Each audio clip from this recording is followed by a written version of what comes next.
Bismillah ar-Rahman ar-Rahim wa sallallahu ala Sayyidina Muhammadin wa ala alihi wa sahbihi ajma'in. Assalamu alaikum wa rahmatullahi wa barakatuh.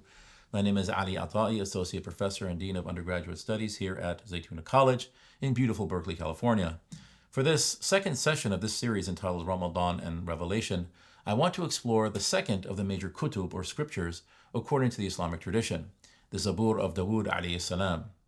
Muslim scholars generally identify the Zabur with the Hebrew Psalms in the Tanakh. Now, just as we did previously with the Torah, I want to examine the Psalms from three distinct perspectives: the perspective of traditional Judaism, the perspective of modern historical scholarship, and finally, from a Muslim perspective. Again, it is my hope that this more holistic approach to the scripture will be more academically enriching for the viewers. The book of Psalms in Hebrew is called Tehillim, literally meaning praises. This word is actually related to the Arabic word tahleel, which is to say la ilaha illallah, from halla, to be overjoyed. Tehillim is also related to the familiar word hallelujah, meaning praise the Lord. The ya at the end being an abbreviated form of the tetragrammaton yod he vav he, which is sometimes pronounced as Yahweh. This ya is also found at the end of the name Zachariah or Zechariah, meaning the mention of the Lord.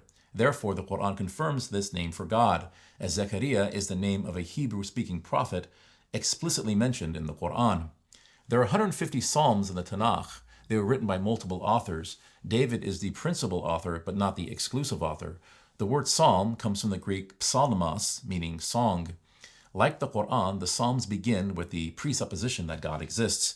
The themes of the Psalms include the praising of God, the praising of God's word, thanking God, repenting to God, complaining to God in times of trouble, descriptions of good character and righteousness, and the greatness of nature, i.e. God's handiwork. So the Psalms are non-legal texts. Unlike the Torah, they do not contain any legal injunctions or mitzvot. Athanasius, a 4th century Christian theologian, famously said, "While most of Scripture speaks to us, the Psalms speak for us." In other words, the Psalms are the best expressions of the hopes and desires of the human heart. We need only to recite them. There are 5 divisions of the Psalms. This was meant to mirror the 5 books of Moses. At the end of each division, there's a doxology or formula of praise of God. For example, at the end of Psalm 41, the end of the first division, the psalmist, traditionally believed to be David, wrote, "Baruch Adonai Elohei Yisrael, me'ha'olam va'ad ha'olam, amen va'amen." Blessed be the Lord, the God of Israel, from everlasting to everlasting. Amen and amen. Traditionally, the Pentateuch was written by Moses around 1400 BCE, and the Psalms from 1000 to 500 BCE. Historically speaking, however, both the Pentateuch and Psalms were written during the same time period, between 1000 and 500 BCE. The final form of the Psalms came about after the collation of the Pentateuch by the redactor around 500 BCE, at least according to most historical scholars. The authors of the Psalms, according to the Psalms themselves, are various. Moses wrote one, apparently. Solomon wrote a few. The Korahites, a priestly family, wrote some, and unknown others. And David, of course, who wrote about 70 of them. Thus, the book of Psalms is an anthology. It is a compendium of the poetic works of several authors. There are 287 quotations from the Old Testament in the New Testament. 116 are from the Psalms. In other words, about 40% of the references to the Old Testament in the New Testament are references to the Psalms. Therefore, the Psalms are extremely important proof texts for the New Testament authors, especially the writers of the 4 Gospels. We'll talk about the Gospels later, inshallah. The Psalms are Hebrew lyrical poetry, which is distinct from prose like Genesis or Exodus. The Psalms have noticeable rhythm and occasional rhyme, but they are not metered. So the Psalms are basically saj'a, to use an Arabic term. They are rhythmic and at times rhymed prose, but not metered. The Psalms also display various familiar Semitic rhetorical devices. As we said, there is rhythm and occasional rhyme. The former is accomplished by emphasizing certain words through the use of bi-member segments or unmetered couplets. There is also repetition, assonance, acrosticism, and perhaps most importantly, parallelism.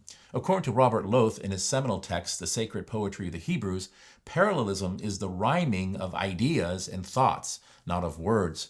There are at least 6 types of parallelism in the Psalms. According to Michelle Kuipers, these are also found in abundance in the Qur'an. They are simply part and parcel of eloquent Semitic rhetoric. Number 1, synonymic parallelism. This occurs when the second member or line expresses the same idea, but with a different word. For example, hear my prayer, O God. Give ear to the words of my mouth. Psalm 54, verse 2. Hear and give ear are synonymous. My prayer and the words out of my mouth are synonymous. Number 2, antithetic parallelism. This is when the second line is in contrast to the first. For example, for his anger is but for a moment. His favor is for a lifetime. Psalm 30, verse 5. Anger is contrasted with favor, moment with lifetime. Number 3, synthetic parallelism.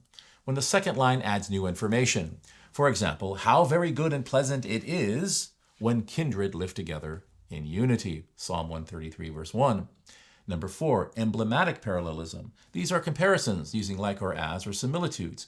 For example, as a father has compassion for his children, so the Lord has compassion for those who fear him. Psalm 103, verse 13.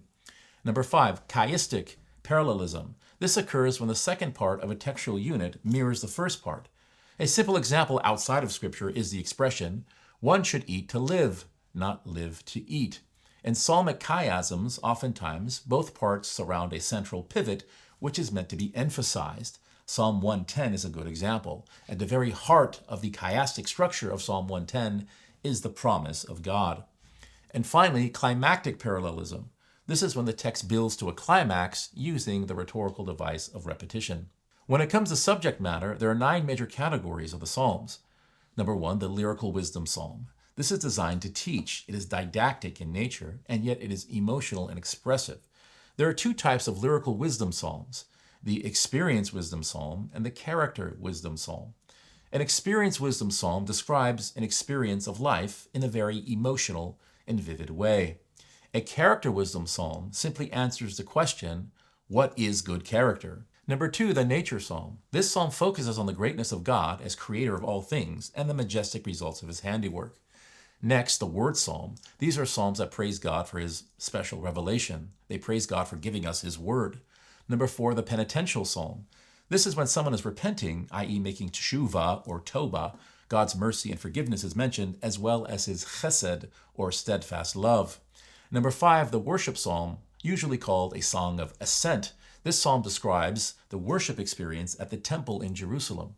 Psalm 84, a worship psalm, begins, how lovely are your tabernacles, mishkanot, O Lord of hosts. It continues, blessed are they that dwell in your house. They will still be praising you. Blessed is a man whose strength is in you, in whose heart are the ways of them. Passing through the valley of Baca, they make it a spring. The early rain covers it with blessings. They go from strength to strength. Every one of them to Zion appears before God. The valley of Baca is also called the Weeping Valley. Also in Arabic, Baka yabki means to weep. This is where Ishmael was weeping, Ismail alayhi salam. This was where the spring of Zamzam appeared.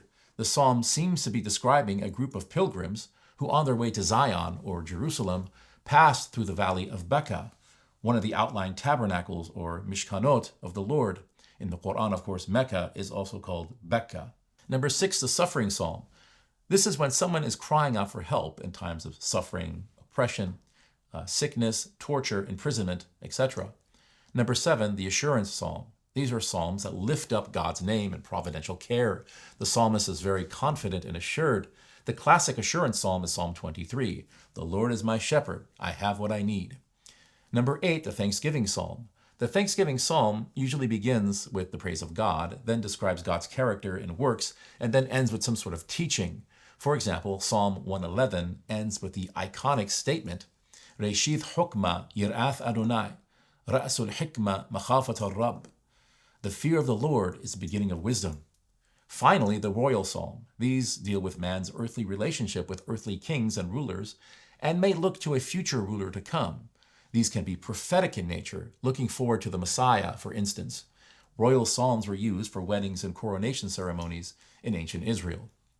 Okay, as I said, Muslim scholars generally identify the Zabur with the Hebrew Psalms and the Tanakh.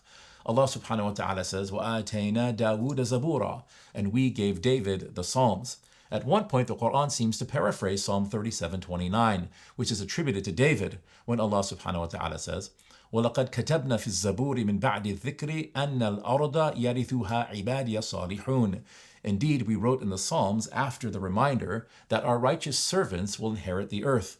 Surah Al-Anbiya, verse 105. Psalm 37:29 reads, "The righteous shall inherit the earth and live in it forever." Allah subhanahu wa ta'ala also says, وَسَخَّرْنَا مَعَ دَاوُودَ الْجِبَالَ يُسَبِّحْنَا وَالطَّيْرَ. We subjected the mountains as well as the birds to sing our praises along with David. In Psalm 148, we read, "Praise the Lord from the earth, you great sea creatures, you mountains and all hills, fruit trees and all cedars, beasts and all livestock, creepy things and flying birds." When it comes to the overall authenticity of the biblical Psalms, however, Muslims must be very cautious. Although there is certainly much in the Psalms that we can agree with in meaning, nothing of the exact wording can be known with certainty. The oldest copy of the Psalms that is extant is dated to about 1,000 years after David, peace be upon him. In the next session, we will examine the third major scripture, inshallah, the Gospel. See you then, inshallah. Assalamu alaikum wa rahmatullahi wa barakatuh. And don't forget to join Zaytuna's 12,000 Strong initiative. See our website for more information.